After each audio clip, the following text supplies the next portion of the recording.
Israel അതിൻ്റെ ബൈബിളും ചരിത്രപരവുമായ അസ്തിത്വത്തിലുടനീളം നിരവധി യുദ്ധങ്ങളിൽ ഏർപ്പെട്ടിട്ടുണ്ട്. ഈ സംഘടനകളുടെ കാരണങ്ങൾ സങ്കീർണവും ബഹുമുഖവുമാണ്. ബൈബിൾ പരിശോധിച്ചാൽ നമുക്ക് ആദ്യകാല യുദ്ധങ്ങൾ ഒരുപാട് കാണുവാൻ സാധിക്കും. ഇസ്രായേലിന്റെ ആദ്യത്തെ യുദ്ധം ഏതെന്ന് നമുക്കൊന്ന് പരിശോധിച്ചാലോ? ഇസ്രായേലിയർ ഈജിപ്തിൽ നിന്ന് രക്ഷപ്പെട്ടതിന് ശേഷം അവർ മരുഭൂമിയിലൂടെ യാത്ര ചെയ്തു.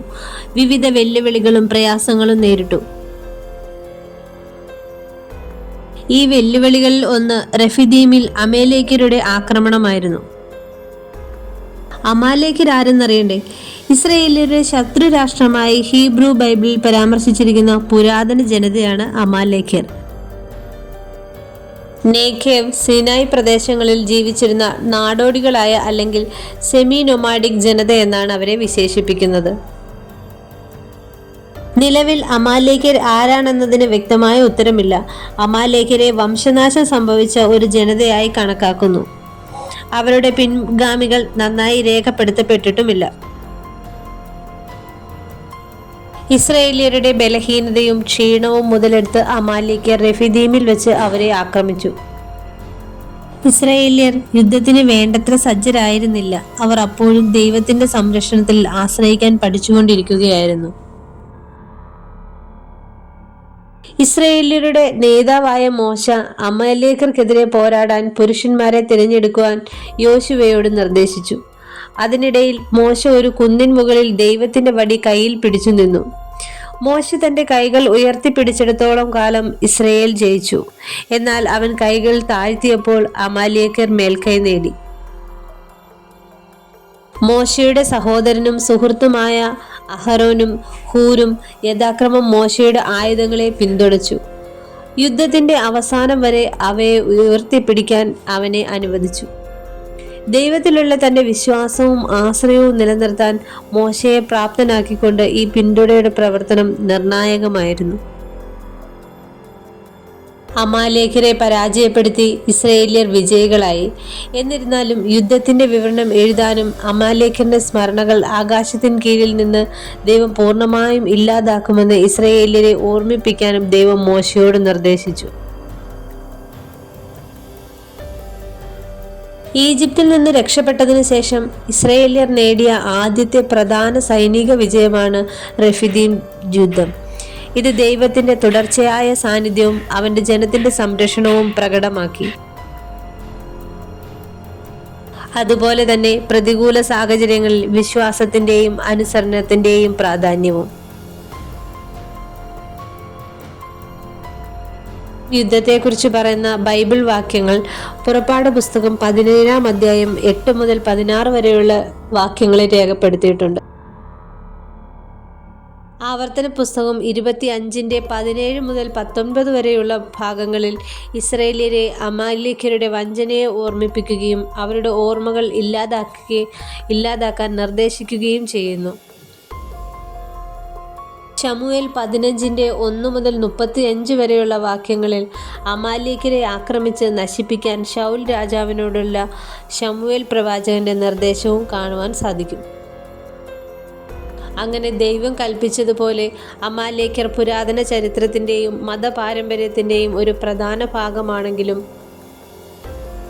അവരുടെ ആധുനിക കാലത്തെ പിൻഗാമികൾ കൃത്യമായി നിർവചിക്കപ്പെട്ടിട്ടില്ല. ബൈബിൾ ചരിത്രത്തിൽ ഇസ്രായേൽ ഒരുപാട് യുദ്ധങ്ങളിൽ ഏർപ്പെട്ടിട്ടുണ്ടെന്ന് നാം പറഞ്ഞുവല്ലോ. അതിൽ പ്രധാനപ്പെട്ട ചില യുദ്ധങ്ങൾ ഏതെന്ന് നമുക്ക് പരിശോധിച്ചാലോ? നമ്മൾ മുൻപ് കേട്ടതുപോലെ ഒന്നാമത്തെ യുദ്ധം റഫീദീം യുദ്ധം, ഇസ്രായേലിന്റെ ആദ്യത്തെ യുദ്ധം, അമാലേക്യർക്കെതിരെ പോരാടിയ യുദ്ധം. 2. കനാന്റെ അധിനിവേശം, കനാനിലെ വിവിധ ഗോത്രങ്ങൾക്കും രാജ്യങ്ങൾക്കുമെതിരായ ഇസ്രായേലിന്റെ യുദ്ധം. യോശുവ 1 മുതൽ 12 വരെയുള്ള അധ്യായങ്ങളിൽ ഇത് നമുക്ക് കാണുവാൻ സാധിക്കും. 3.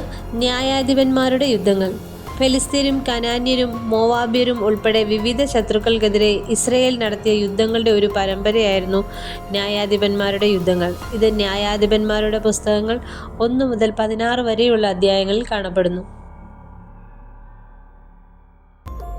4. അമ്മോന്യർക്കെതിരായ യുദ്ധം, തിഫ്ഹാവും ഇസ്രയേല്യരും ചേർന്ന് പോരാടിയ യുദ്ധമാണ് അമോന്യർക്കെതിരായ യുദ്ധം. ന്യായാധിപന്മാരുടെ പുസ്തകം 11 അധ്യായത്തിൻ്റെ 1 മുതൽ 33 വരെയുള്ള വാക്യങ്ങളിൽ കാണാം. 5. ഫെലിസ്ത്യർക്കെതിരായ യുദ്ധം. ശമൂവേലിൻ്റെയും പിന്നീട് ശൗലിൻ്റെയും നേതൃത്വത്തിൽ ഇസ്രായേൽ പോരാടിയ യുദ്ധമാണ് ഫെലിസ്ത്യർക്കെതിരായ യുദ്ധം. 1 ശമൂവേൽ 4 അധ്യായം മുതൽ 7 അധ്യായം വരെ ഇത് നമുക്ക് കാണാം. 6. ദാവീദ് രാജാവിൻ്റെ യുദ്ധങ്ങൾ. 1 ശമൂവേലിൻ്റെ പുസ്തകം 27 മുതൽ 31 വരെയുള്ള അധ്യായങ്ങളും 2 ശമൂവേലിൻ്റെ പുസ്തകം 1 മുതൽ 24 വരെയുള്ള അധ്യായങ്ങളിലും ഫെലിസ്ത്യർക്കും മോവാബ്യർക്കും അമോന്യർക്കും മറ്റ് ശത്രുക്കൾക്കുമെതിരെ ദാവീദ് രാജാവ് നടത്തിയ യുദ്ധങ്ങൾ. 7. ശലോമോൻ രാജാവിൻ്റെ യുദ്ധങ്ങൾ. 1 രാജാക്കന്മാരുടെ പുസ്തകങ്ങൾ 4:24, 10:26 മുതൽ 29 വരെയുള്ള വാക്യങ്ങൾ.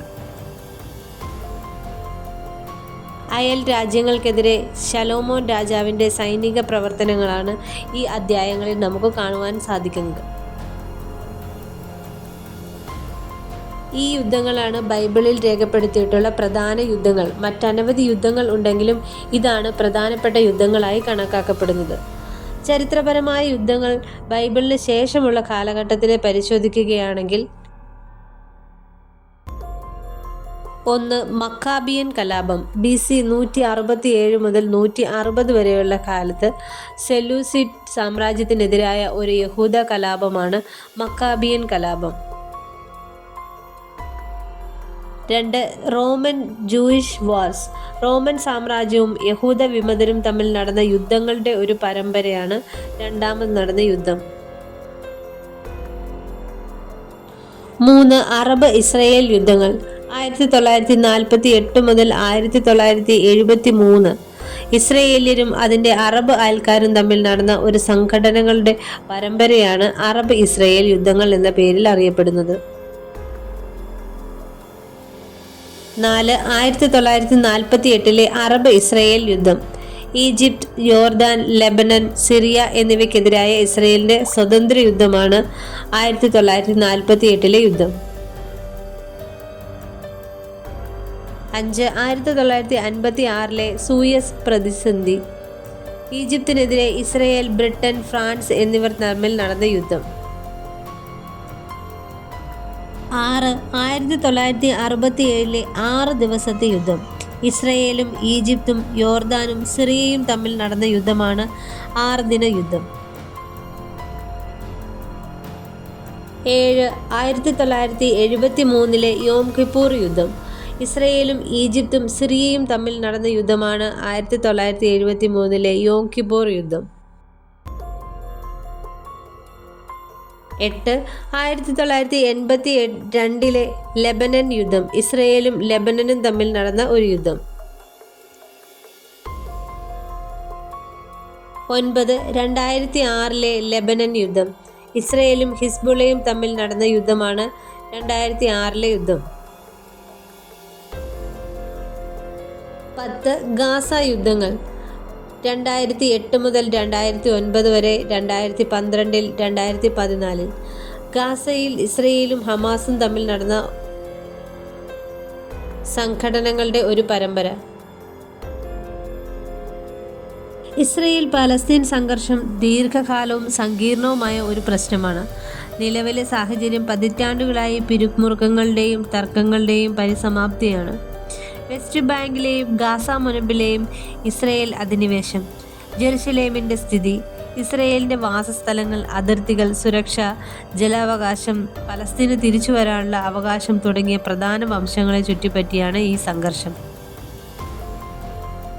ചരിത്രപരമായി പലസ്തീനിൽ ഒരു ജൂതരാഷ്ട്രം സ്ഥാപിക്കാൻ ലക്ഷ്യമിട്ടുള്ള യൂറോപ്പിലെ സയനിസത്തിൻ്റെ ഉദരത്തിൽ നിന്ന് ഈ സംഘടനത്തിൻ്റെ വേരുകൾ ഉണ്ട്.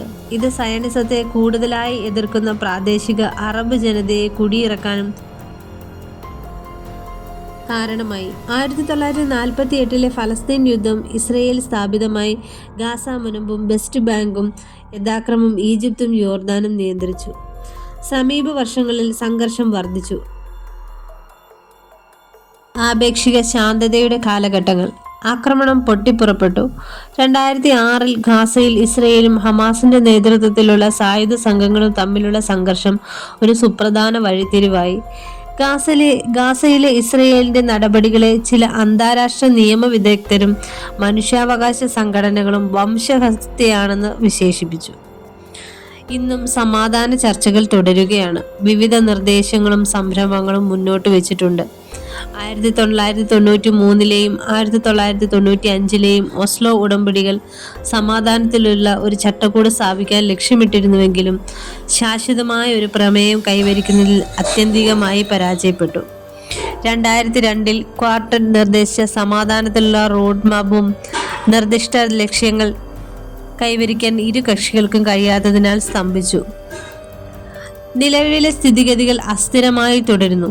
തുടർച്ചയായ പിരിമുറുക്കങ്ങളും ആനുകാലികമായി ആക്രമണം പൊട്ടിപ്പുറപ്പെടുന്നു. അന്താരാഷ്ട്ര സമൂഹം സമാധാനപരമായ പ്രമേയത്തിന് ആഹ്വാനം ചെയ്യുന്നത് തുടരുന്നു. പലരും ദ്വിരാഷ്ട്ര പരിഹാരത്തിനായി വാദിക്കുന്നു. എന്നിരുന്നാലും സെറ്റിൽമെന്റുകൾ, അതിർത്തികൾ, തിരിച്ചുവരാനുള്ള അവകാശം തുടങ്ങിയ ആഴത്തിലുള്ള പ്രശ്നങ്ങൾ പരിഹരിക്കപ്പെടാതെ അവശേഷിക്കുന്നതിനാൽ ശാശ്വത സമാധാനം അവ്യക്തമായി തുടരുന്നു.